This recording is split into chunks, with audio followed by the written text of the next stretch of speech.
He threw one high. We won that game off a wild bitch. 7-0 in the third, and there I go.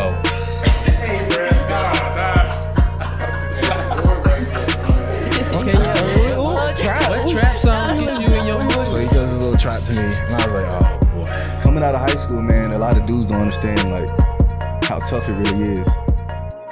I'll take my odds any day of the week. Say that again. I'll take my odds any day of the week. Come on now. Talk your shit, bro. Right. I'm ready. You Never ready? been more ready. And we back with the 2% podcast, man. I'm your host, Keanu Finches, and we got Bro Coleman. oh my God. We got another special guest for you guys today. Let me read off some of her stuff, okay? Number one, Nike athlete, okay?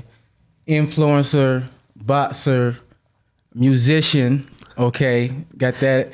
CrossFit Games participant, placed top 5 and placed 3rd in the CrossFit Games. We got Amy Bream on the set with us. What's happening? What up? What an introduction. I'm honored. Yeah, we gotta do our thing. So basically, man, on the podcast, we highlight the journey, what it takes to make it to a certain level. Mm-hmm. And so most of the guests that we have on are past or Division I athletes, mm-hmm. or they play a professional sport, what have you. And so only 2% of high school athletes make it to Division I level. That's across all sports. Mm-hmm. Okay, so with you, obviously less than 2% athlete. Okay, mm-hmm. So just for the people who don't know, give us a little background on who you are and just guess just childhood that led to, For sure. Well, I have a little bit of a unique story because I actually did not grow up an athlete. I grew up, like you said, in music. And so I'm from a really small town in Pennsylvania. Shocker. Missing a leg. So I was actually born that way. Mm-hmm. And it was a condition called PFFD. It stands for a lot of fancy words that I'm missing essentially most of my femur bone. Yeah. And so had a great childhood, loved music. And that's kind of where I learned my discipline from, of practice and consistency. It was very transferable when I started getting into sports. But that was my life until I moved to Nashville in 2014 to pursue music. And then I joined a boxing gym, and I was very self-conscious when it came to stuff with my leg. I made jokes about it and stuff, but I just wasn't very comfortable showing it or whatever. And then the boxing gym really helped me gain confidence and be okay with it. And then I learned how to kickbox, and that was something that was oh, I can't do this. And I sucked at it at first, real bad. And then I wasn't half bad because I kept staying with it. Yeah. I was oh, maybe it hasn't been that I've been unathletic all my life. I just haven't given any of it a real shot. So opened up my world. So I started weightlifting, was stronger than I thought. And then which led me to CrossFit, which led me to competing. And here we are. Now we're here. I want to flash back to the childhood. You say you didn't play sports, all music. Right. Yeah, it was all music. Gym class was my nightmare. Okay. I've realized there are random moments. My left leg has always been pretty strong just to compensate. And I could do a few pull-ups here and there. Okay. But besides that, it was I was always embarrassed and self-conscious about it, when it came to physical things. And I just didn't have confidence. So yeah, music was it. I played the saxophone. I played the piano. Yeah. I sing and, do everything that people in Nashville do. Don't tell me you're saying that. I have to bust a note on this thing. Now. Yeah. But not playing sports as a child, I'm sure that was there an urge did you want to play sports? You just didn't think you had the ability, or you just the embarrassment of it? I definitely wanted to. Yeah. Mm-hmm. I would dream about playing soccer or track, something that wasn't just it was you're missing a leg, so think about all the leg sports, Right. But it was just kind of one of those things that I assumed that it wasn't possible. And so again, my family was supportive. My friends always told me I could do whatever. They didn't really think even twice about it. They're oh, we forget you are missing a leg. And I liked that, but I never put myself in situations to be uncomfortable. And then in college, my brother-in-law called me out on it, and he was you have no confidence at all. What's your problem? Yeah, straight up. We were at the beach. No, we were at the beach and shopping, and we stopped outside of a store and he literally just looked at me. He's like, yo, like, you don't look boys in the eye. You look at the ground when you walk. Like, you don't wear shorts. Like, what's up with this? And I was like, well, you're new to the family. So like, I don't know where you're coming from right now. But it was like one of the first conversations that, cause I like came back with some like self-pity, you know, and it was like, why would I bother? And all this stuff. And rather than like back up, which a lot of people up until then would back up at that point, he was like, no, like confidence comes from you and people respond to the energy you give. Facts. So he's like, if people are weird around you, it's because you're weird. And I was like, dang, like it was not what I wanted to hear. Yeah. But at the same time, it was this moment where I was like, do I have the power to change this? Like, it's not my leg, it's me. And so I just started making decisions to change it. I feel that. Yeah. Coming from Boiling Springs, Pennsylvania to Nashville, how was that transition? You know, it was a lot at first. I mean, like, just practically speaking, I come from a town that's so small, I didn't even lock my car door. Ever. No. It was like that. It was like me. Yeah, it was like people, you know, we'd be in bed like, did I lock my car door? Whatever. Like, that's the kind of town that I come from. So moving here on a budget, living in a part of town where you do lock your car doors. Well, you lock your car doors everywhere here, but it was like a very specific part of town. I gotta know. What? I gotta know what part of town it was. I lived right off of Murfreesboro Pike. Oh, right. Yeah. Yeah. Okay. But it was like now it's more developed where I lived. It was the type of place where when I told people like my specific place, like my apartment complex, they always responded with, you call me if you ever need me. Like it was one of those places. So I know where you at. But yeah, so it was like I kind of like needed that like welcome to adulthood situation. But I loved Nashville. I studied actually music here for a semester, like at a music program. So I knew like a few friends out here and, you know, it's like I moved out being like, I don't know exactly what life holds, but I kind of do. I had no freaking clue. It was like so much harder than I thought it would be. But it was the best thing for me because it forced me, like I didn't have anything comfortable around me. So that's why like I joined the boxing gym. I was like, no one knows me here as like music unathletic Amy. I can be whatever I want. So I was like, so let's just give it a go. What was that first day like in the gym? The very first day. It was pretty scary. So at that time, I actually so obviously I've always had like a prosthesis they call the fake leg. But I had a cosmetic cover over it because I wanted to blend in. Okay. Yeah. Which it was funny because it actually made more people stare because they'd be like, something's up, but I don't really know like what it is. Like they're like, oh yeah, the leg's not there. Yeah. Like it made it very easy after I like took the cover off, but I didn't do that till I was like 24. So I joined the boxing gym when I still had the cover on and I didn't tell any of the trainers until like 2 months in. And they were just like, we knew something was up, but you know, it was whatever.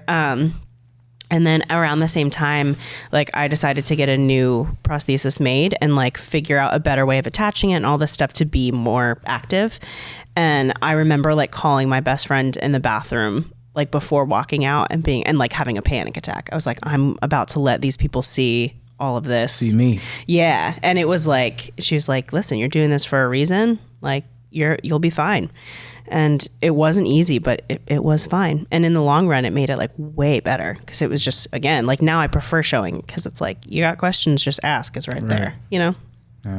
How would you say boxing has gave you that confidence, and to kind of a two-part question, who would you say also is one of your biggest influence you have had in life? So boxing's definitely given me confidence. It was the first time that I was like active with my body and I enjoyed it. Like it wasn't this like forced workout. Like it's really fun to hit shit. Yeah. And you know, I just had fun, you know, and I was getting better and didn't feel the pressure of like a gym class or a team. And I was like, and the trainers there too, I will say when I was a member, they were like, they weren't afraid to tell me that I could be better, which I think for when you have a physical adaptation and you go in public, a lot of people are like, good for you, you're doing it, which is why I avoided it for a long time because I was like, yo, I don't want pity, I want to be good. Yeah. So like make me good or like tell me what I'm doing wrong. And this gym really did that for me. And then so I just gained confidence with that with time. And what was the second part of the question? Who would you say is has been your biggest influence? I would say, I don't know if I would say like one particular person. I know when I say that, I think when people ask that question, they usually expect me to say like someone pretty famous. And for me, I think like one person that comes to mind is a girl. She was the first girl I ever met and spoke to that also was born with a birth defect like mine. And I was like able to ask her, like I remember calling her, someone had referred her to me and she's like, yeah, call me with questions. So I did. And she was like describing the most simple thing when I would take a step. She's like, you know, when you take a step and you turn and your body does this, but your brain wants to do this because your leg is doing this. And it was like the most basic thing, but it was the first time. I was 24. It was the first time in my life that anyone could actually like speak my language.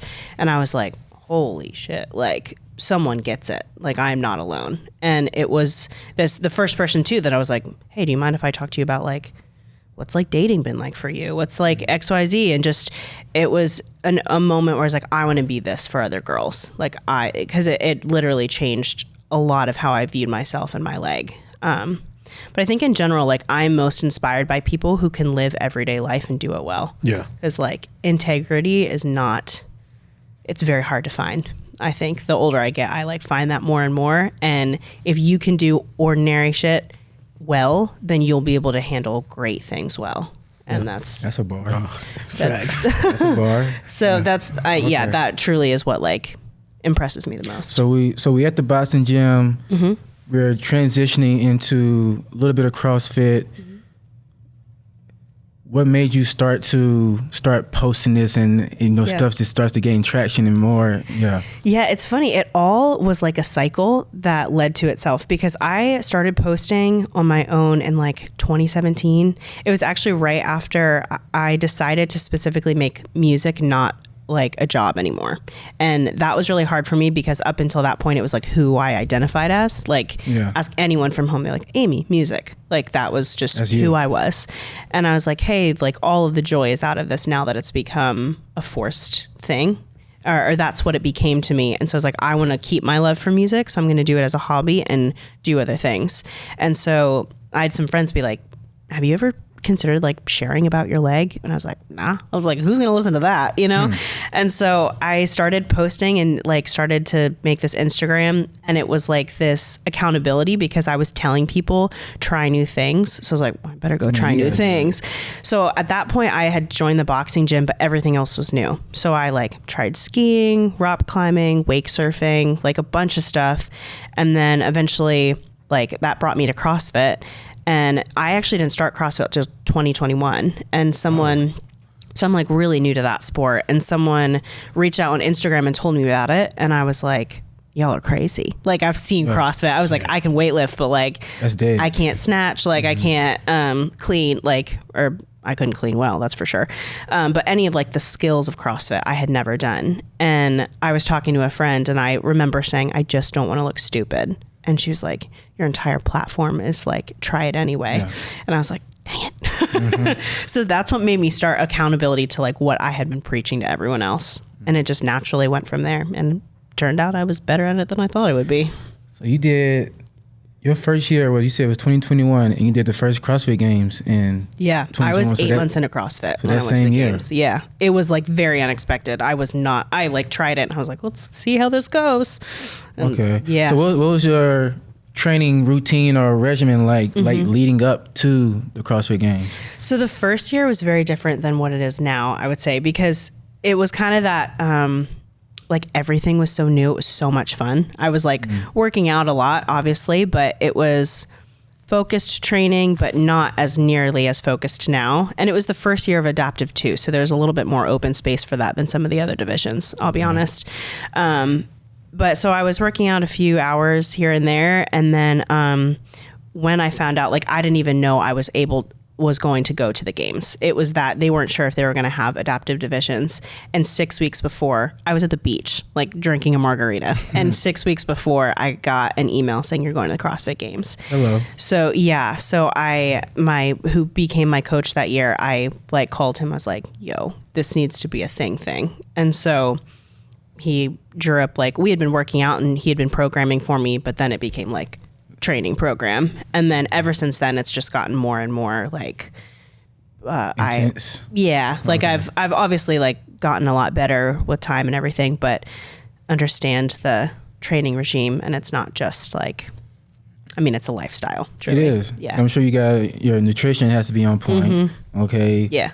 Balance of the cardio days versus the Strength and all of it. Yeah. Okay. And like CrossFit prides itself in like, their whole shtick is like, be ready for anything. So it's swimming, it's running, it's powerlifting, it's strongman stuff. Like whatever they throw at you, they'll like throw a new skill at a competition and be like, how fast can you pick up on this? Oh, so you don't know the events prior to. Oh. No, you find out like usually around like between 4 and 7 p.m. the night before. What? And then you go do it the next day. Yeah. So it's like not something you have to be like well-rounded in pretty much everything and just know my conditioning and strength capacity is here. And then you create a strategy before every thing, which is why so many people are drawn to it, because you're pretty well-rounded and it's like half of it is mentality and strategizing, because you can be in incredibly good shape, but if you panic, well, I mean, that's in every sport. Yeah, that's true. Yeah. It's just like, it is being able to like know your paces and know your capacity and also when to push and just like ride that line. So that's what I love about the sport. It's so much like thought process too. I think it might be better that way too, like not knowing in terms of the actual competition, because if everybody knew what events you had, then it's kind of like just a big field day type of thing. You just, I mean, if everyone knew, like sometimes they'll release a workout or two early and of course everyone like tests it and like goes through it. But I've done that many times, but sometimes I don't like that because I get in my head about it. It's kind of like, I just want to strategize before I have to go into it. And then there's like a lot of grit that happens too, that you're like, yo, I mean, you guys experience that in games too. Sometimes you have to put the practice in, but like adrenaline helps a whole lot too. 100%. So What would you say has been your biggest challenge within CrossFit? I think like there have been quite a few. I've really enjoyed it. I think like being an adaptive athlete in particular, figuring out movements. I think one of the hardest things is like I train with a team now and I'm the only adaptive athlete. Okay. So like when people are like, what's your capacity? I'm like, I really don't know, because I don't know who to compare to. Because even if someone like, I'm in like what's called the lower extremity division, so I'll compete with other people with something going on with legs. But most of the time, except for like 1-2 competitions that I've had, I've only competed with girls with like below the knee amputation. So they have 2 knees or 2 legs. So even then it's like, I know what their capacity is. I know what mine is, but I really don't know what I'm capable of, or what like humans missing a full leg are capable of. There's not really like a standard to set. So I think like working through that and being like, don't be a pansy, but also you're putting your body, your one leg through a lot right now. Like, I think that has like been a little bit challenging, but I've had fun with it. So how did the Nike adaptive athlete come to fruition for you? Yeah, so that actually, first games went to 2021. The last day there, I had my very last event. I like got emotional in the event and a lot happened. Someone filmed it and sent it to me like on my way home. And they're like, hey, I hope you don't like mind. I like caught this moment. So I posted it and like it went viral. And I had never had an experience like that. Like when I'd been doing Instagram for like 5 years at that point. I knew what it was to have posts do well and not do well. But I opened it like 10 minutes later and I was like, this is not normal. How many views and likes did you have in that first 24 hours? Oh, a couple 100,000. Sheesh. I think it is like 61 million views, like something like that. Like wow. I gained like a solid chunk of my followers on Instagram from that. And I don't say that to be like, look at that. But like, it was truly like a life-changing video. Like I got a ton of followers. And then I had done like a one-off thing with Nike in 2019. And it was for boxing. It was like someone, I don't even know how, someone, I think a photographer that I knew from the gym gave me their name and submitted me for like a campaign called Sport Changes Everything. So they came out to Nashville to interview me about boxing. And I remember I didn't touch a barbell at that point. Like I didn't do anything with strength training. And 2019 about that. And they were like, so what's next? I was like, I don't know, but we'll keep going.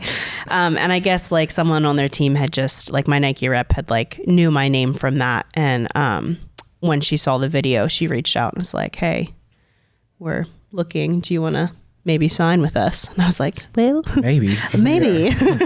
So yeah, I had someone like help manage everything for me with it. But Okay, so you got the Nike, and I know you with First Form. So like, how does those conversations go with all the other sponsorships that you have? for those, honestly, I had like a close friend manage it for me, like contracts wise, because honestly, it was all very overwhelming. Like I was anticipating going to the games, having a weekend, coming home, and like life back to normal. And all of a sudden I had like a bunch of people coming to me with like, want to do this. And I was like, I don't know. I was like, I don't even know like this life, like what is happening right now. I'm 8 months into CrossFit. And, so yeah, she talked to me. She's an artist, and entertainment manager. And she approached me and she's like, hey, like, I just want you to be able to take advantage of this opportunity, but also be smart about it. And she's like, let me just help you out. And so that's been great. So she helped me out. Okay. Yeah. Yeah. It seemed like a lot of things came at you all at once. Like being an athlete, like it seemed like one day you can be the worst athlete and the next day you can be number one in the world. Like how do you balance that on a daily basis, the good and the bad? That's a really good question. So I have recently, this is going to make me sound like a nerd, but I've recently like done a lot of study and stuff on something called like a growth mindset, which has really changed it. Changed like how I approach training, which my coach the very first year, I'll never forget the day before the last day of competition, before like I was even in the event that caused the viral video. He was like, you need to know what you want out of this, because you can be a great athlete, but if you define who you are by great athlete, every time that you mess up, you will like, there goes your worth, because your worth is being an athlete and you're more than that. So he's like, before any of this like goes on, or even how this competition ends, you need to know why you're doing it. And that essentially, like, I didn't know it at the time, but that is the idea of growth mindset of like, you're not putting your worth in, or even like your motivation in a specific end result. Although obviously you want to do well, you want to perform well, but it's more in like the effort that you put in. And so that's changed my mindset a lot of like, I don't wake up. I'm a really big believer in like the power of your words and like what you say and how you say it to yourself.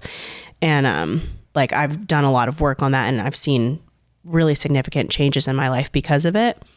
But I don't wake up saying like, Amy, you're a great athlete. It's like, Amy, you have all the tools that you need to do well and to perform well. And when I don't, I can like sit back and logically think, what happened? Like, what did I not do? What circumstances happened that this didn't go well? And so when I encounter hard stuff, it's not a sign that I'm like failing. It's a sign of you're doing something that you're not good at. And that's a good sign, because it means you're getting better. Or you need to like work through something. So it's more like, like changing my sign of like, this isn't about what the result is or what your label is. This is about the effort that you're putting in, which makes it not easy, but much like I'm much more able to handle the pressure, I guess. Speak a little bit on the days when doubt starts to creep in. Like what's that? What's your process in getting out of that and back on track again? Oh man, sometimes it's a little bit of, I don't want to say fake it till you make it. It's not about that. It's like facts over feelings.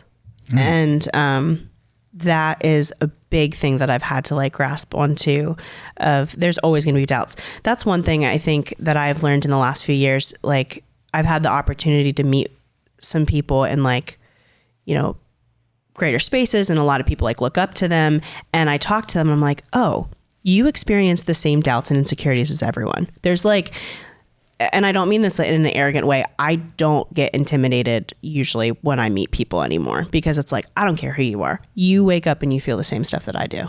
I don't care what your life is. I don't care how much stuff, like I will respect that and honor that. But like you as a person, you are a person. And I think that has given me a different kind of assurance that like, if we all experience the same emotions, we all have the same ability to overcome them. So it's like when I have doubts and things, it's like the only thing that separates me from anyone else that experiences this is my like determination not to quit. Right. And so it's like I can have these feelings, but that's why, again, like positive affirmations or like the power of your words, and like I journal a lot because like I will, when I have bad days, and I have bad days for sure, I like look back at those journals and it's like, this is proof that I've actually gotten better. Like I take videos of my workouts, not to be like, look at me, but be like, this is a lot better than last year. Like you can't, it might not be how you feel a week ago, but like you are getting better, and like feelings, sit back. You need to look at the facts now. Yeah, that's we were just talking about it recently, just the power of journaling. And just as far as like baseball goes, the failing is inevitable. Okay, you're gonna fail. Yeah. And so, but when those times when things are going well, write this down. Okay, so when I do start to go down, I can go back to my journal and look at, these are the things that I was doing when I was on fire. Yeah. Okay, let me try to get back to this. Yeah. So. I understand. Absolutely. And when you journal, do you physically write it down or do you type it out? I personally physically write it down. I think like I've heard like studies show it like does better. Like it actually, you know, like when you're wiring your brain together or whatever, write it down is better. I'm also a believer though that like whatever is causing you not to do it, just lower that barrier so you do it. So some people are like, they don't want to start journaling because they don't want to write it. It's like, all right, open up your camera and talk to yourself for 10 seconds. Like whatever you want it to look like this is the ideal scenario, but like doing something is better than doing nothing. Yeah. So do something. Yeah. No, I think that's key. Like, I mean, going off what Kiambu was saying, like athletes, people in general, I think journaling is just, it provides you so much success in life and allows you to keep progressing. Like saying, you could go back and forth and look at your notes. And I think it's huge. Like that's something that we're always preaching. And go back to Vanderbilt, like we're in our classroom in our notebooks for an hour and a half on a daily basis. And obviously at a younger age, at 18 years old, you may not realize how important that stuff is, but it's so important. And the younger you can start doing it at an early age, even at 6, 7, 8 years old, like I think that can help you progress so much in life. But that's great hearing you say those things. Yeah. Oh, I am like a firm believer in it. It's helped me so much. Yeah. I think it's very easy for you and just I think society as a whole to fall into a victim type of mindset. Yeah. Like, why me? Like, why is this happening to me? It didn't happen to him or her. Yeah. Like, universe, whatever you believe in, like, why is this happening to me? Like, what's your thought process on that? What you got to say? Yeah, I've definitely had days like that, and I struggled with that more growing up for sure, especially like middle school stage. You can imagine all the insecurities that brings. But at the end of the day, like your mentality, like that absolutely determines what you're capable of, and you can't change the situation. The only thing that you can change is your like mindset about it and how you view it. And it doesn't, like 1 in every 200,000 kids get my specific congenital condition. I can wake up every day and think like, boo-hoo, woe is me. But let me tell you, going to an adaptive competition and seeing someone have a seizure because they have a neuro condition and get up and finish the workout will make you shut up real quick. Like, okay, like, thank you God for my 3 limbs and shut up and work out. Yeah. Like, it's just one of those, like, you know, sometimes I don't think it's helpful because sometimes, like, especially if I post something on Instagram, they'll be like, well, I have no reason to complain and I'll shut up.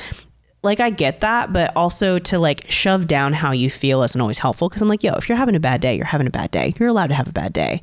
But there are moments where you're like, but be aware of what you have.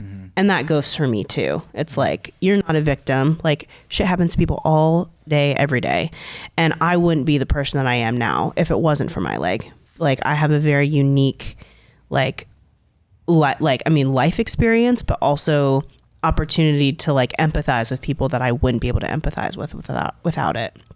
So it's like, you know, you're given what you're given. And so, yeah, again, one thing that really like changed my mindset is growing up, I can't go swimming with the leg on. So I remember another beach trip, a lot of life experiences happened on a beach trip apparently, but I needed to get in the water and I was with my sister and I was feeling very sorry for myself because people always stare when I take it off, and I literally have to like hop through the waves. I'm like, I was in high school. It's like, I don't want to do this.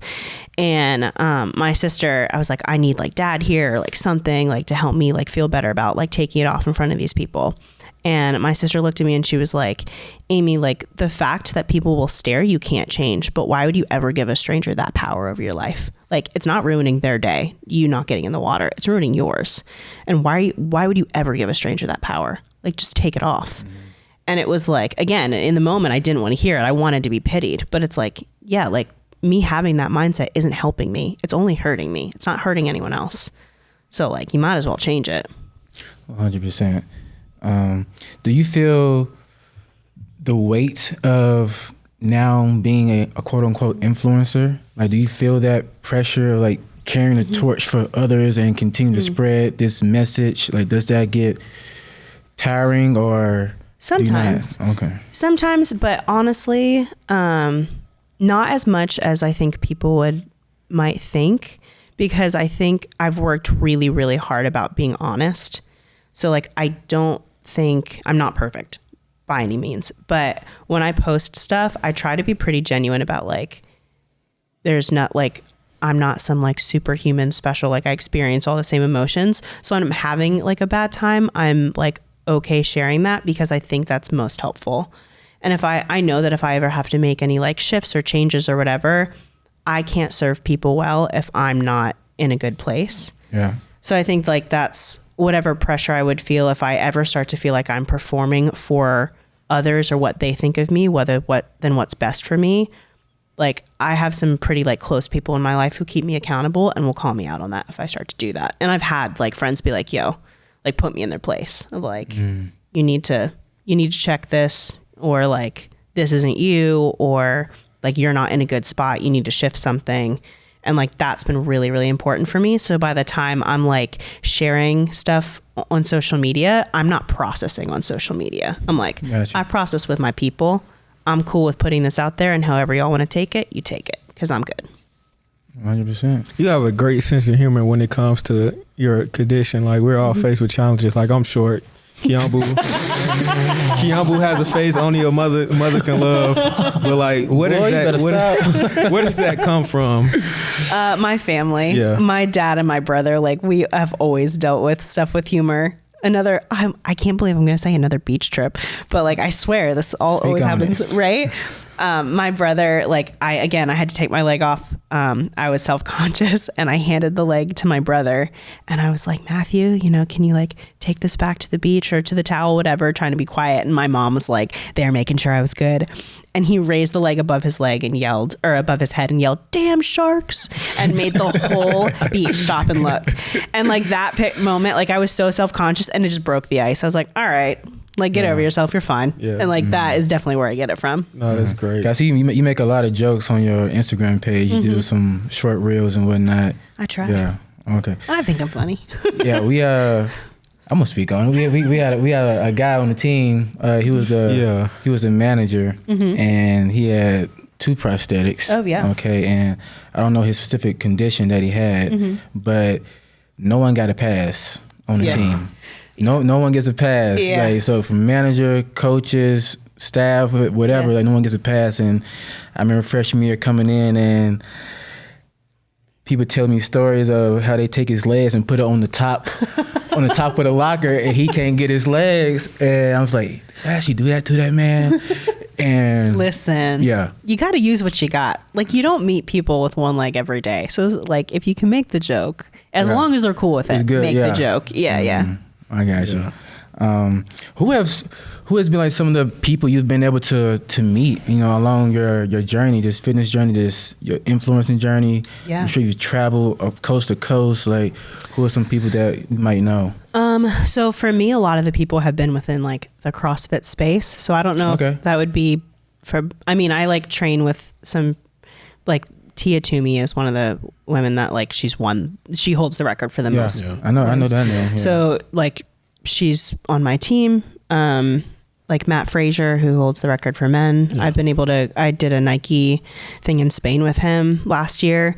Outside of CrossFit, the biggest person, this is really random. I actually did a campaign with Simone Biles. And that was cool. She's great. She's so funny and fun. How did that come about, you meeting Simone? I saw it was something about Axonius. Axonius, yeah.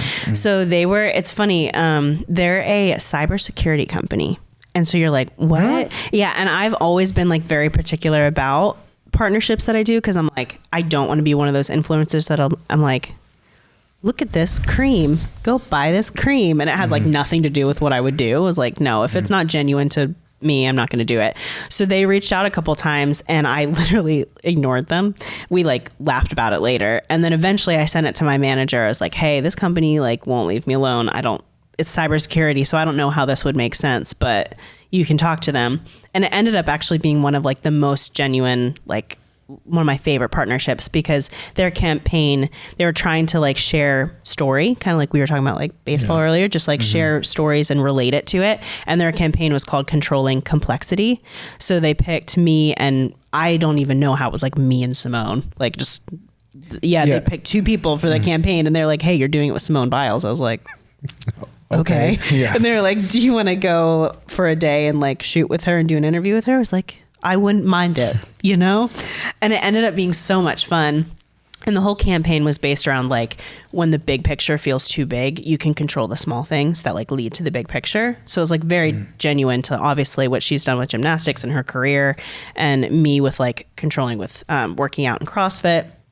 And yeah, it was the best day. Like we started and it was super kind of awkward at first, because they like had this whole film crew and we were just like getting ready for what we were going to do later that day. So we're just like facing each other, and that's how we met. There's like a lot of camera crew around, and they're like putting makeup on us, and we're just like talking and getting asked questions. But by the end of the day, we like did a lot of fun things with the company and some interviews and stuff. And I was just like, she's so much fun. So by the end of the day, we were like talking and chilling. She seems like she has a big bubbly type personality. She does. Okay. Yeah, she's great. Yeah.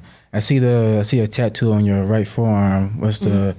Dude, this one? Yeah. This one, this is, it's actually just Tennessee and Pennsylvania. Okay. When I moved here, I didn't have any tattoos, and now I have. You had it. Quite a few. Who made you get your first one? So this was my very first tattoo. It just says Humbled, and it's on, I broke my wrist, and I broke it in like 2015. It was before I wasn't working out a lot. I like stepped on like a tiny little box jump and fell, and my radius and ulna went on top of each other.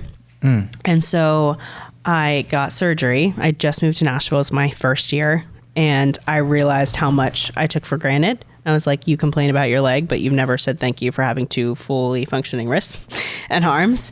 So it was just like, I just want this reminder. So I got it over my scar where I got surgery, and then I like to journal on myself. Yeah. So I got a lot since. Tells the story though. Yeah, cool. I got a lot of stories on here. Yeah. I'm going to quote you quick. Tell me what I said. On your IG page, it says, I still have trouble telling people I'm an athlete, but I think I'm starting to believe it. Speak on that, please.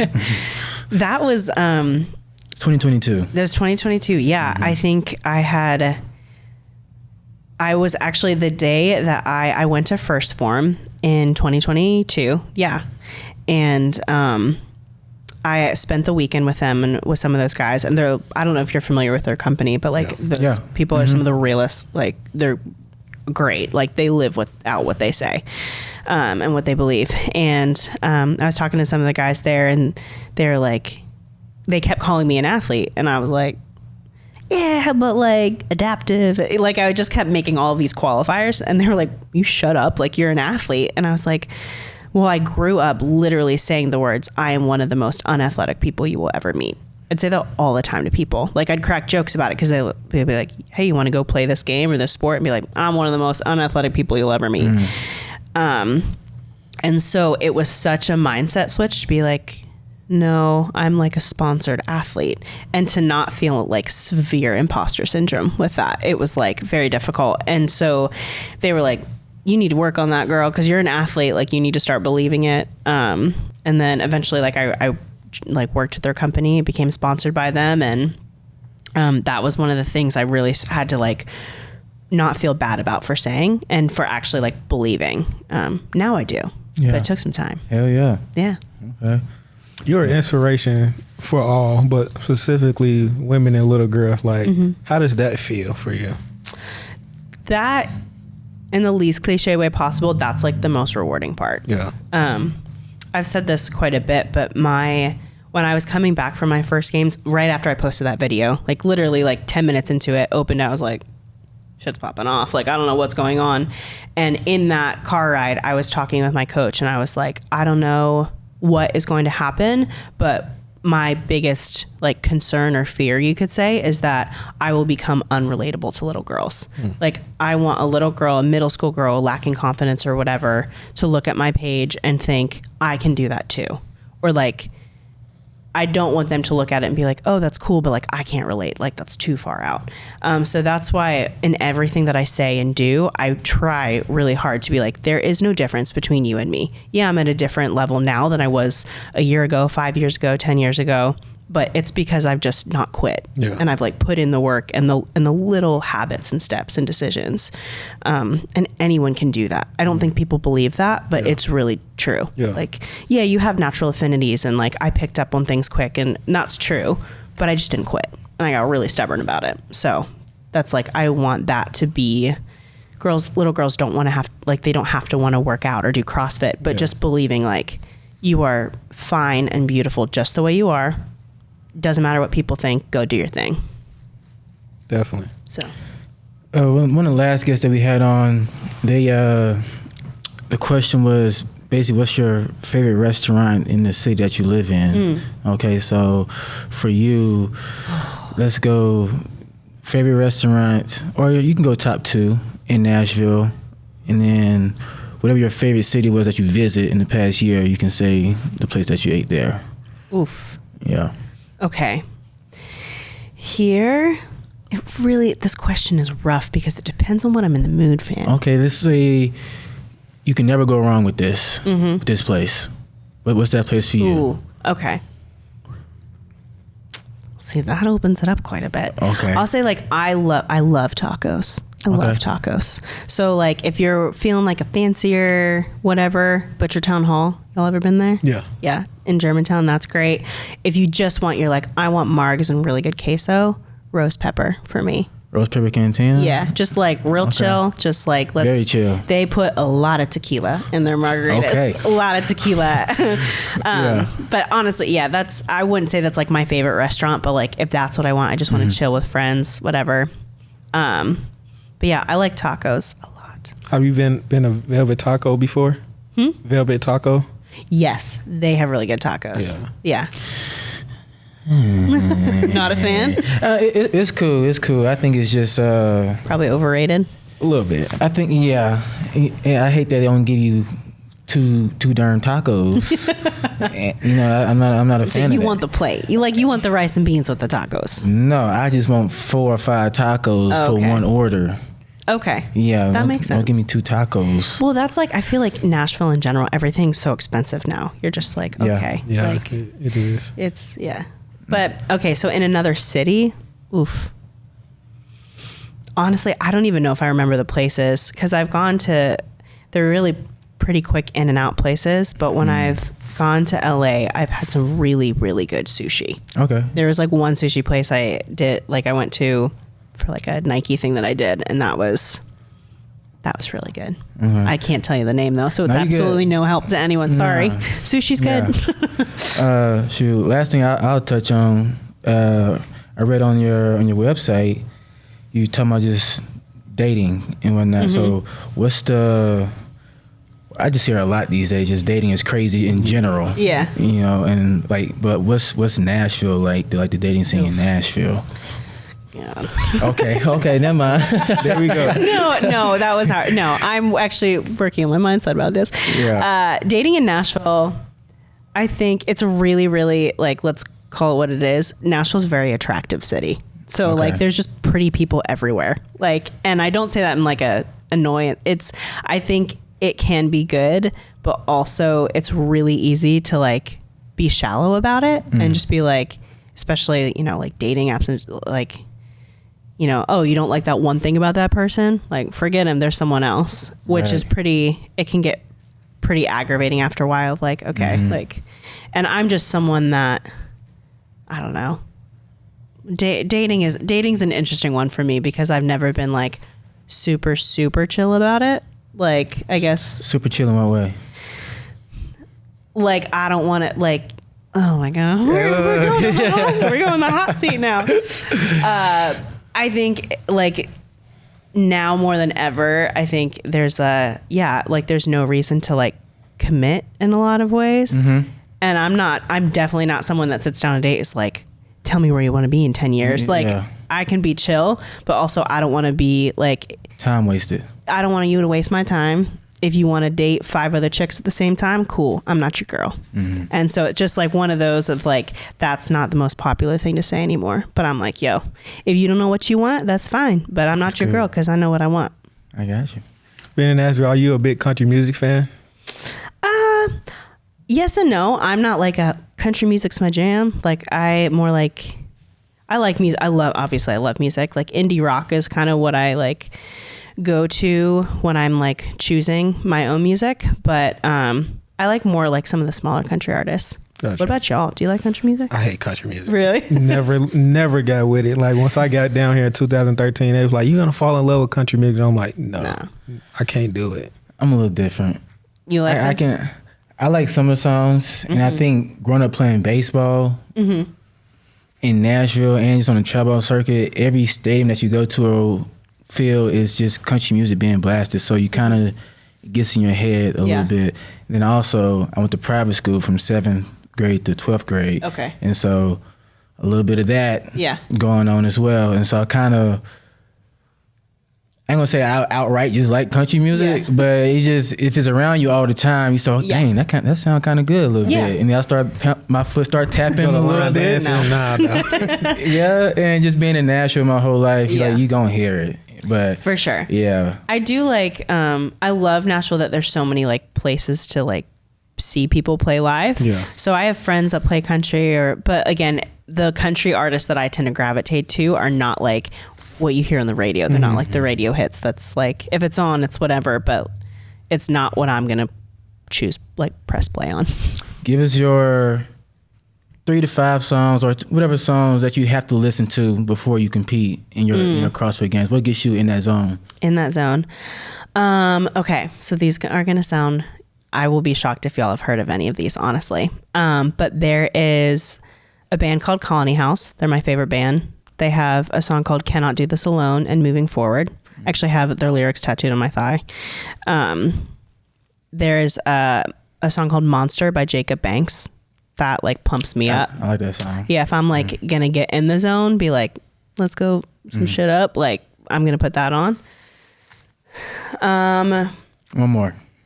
Okay, again, these are gonna sound like really cheesy. Like, I don't know if y'all even come from this side of music, but have you heard of the band Switchfoot? Say that again? Switchfoot. The band Switchfoot. I know he ain't heard of it. All right, so they have, and this album's been out forever. I've literally heard it since I was like in middle school, but they have an album called The Beautiful Letdown, and it will like never go out of style for me. So they have a song called Meant to Live. And then I'm like, I'm really big into lyrics because I songwrite, and so if it's that's right, like I can like tune out if I'm in the middle of a workout, but if I'm like pumping myself up, I need to listen to the lyrics and like pull stuff from it. Yeah, I'm more of a, if that beat hard, I'm with it. From the south, man. Yeah. In the middle of the workout, I'm that way, but if I'm pumping myself up before, I need to like think about it. Okay, nice. And last thing before we let you get out of here, leave a question for the next guest. Leave a question for the next guest. They're most likely going to be some type of athlete or in the athletic space, whether they are a agent, coach, executive, somebody in the athletic arena. So you can tell your question towards that. What do you want to be most known for? Like, people think your name, this is what you're known for. All right, go answer. That I see how y'all flip the switch. Having integrity, I think. Like I have a mantra that I've always tried to live by example. So when people think of me, I want to think that girl lives by example. She's congruent. Yeah. What you see is what you get. What you see is what you get. What you say is what you do. Not easy, but important. I thought he was going to keep going with the rounds for a second. Just getting into it, you know. That's it. We appreciate you coming on and, sharing this space with us. And, yeah, you got anything, little man? No, it's been a pleasure. Thank you for coming on. And, you are an inspiration to me. Like, just seeing what you do, like, just keep doing it. Like, keep going. Thanks. Like, wish you the best of luck. I know you're going to keep striving. The sky is beyond the limit for you. Like, it was a pleasure having you. Thank you. Ryan. Hell yeah. Thanks, guys. All right, that's a wrap, people. And we out. Peace. Deuces.